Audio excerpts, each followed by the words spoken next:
Welcome to A1 TV Telugu news. నేను భువన. Details చూద్దాం.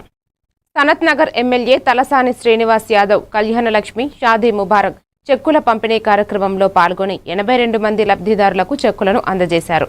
ఎన్నికల సమయంలో కాంగ్రెస్ పార్టీ తులం బంగారం ఇస్తామని హామీ ఇచ్చింది. కానీ 2 ఏళ్లను దాటినా ఒక్కరు కూడా తులం బంగారం అందలేదన్నారు.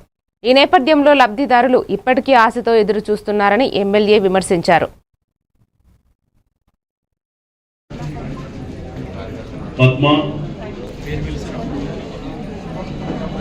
పల్లి లక్ష్మి పోచంపల్లి లక్ష్మి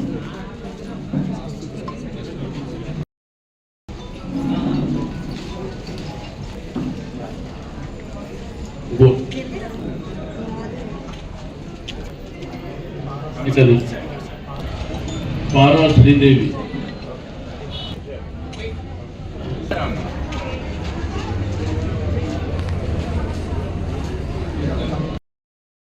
గారు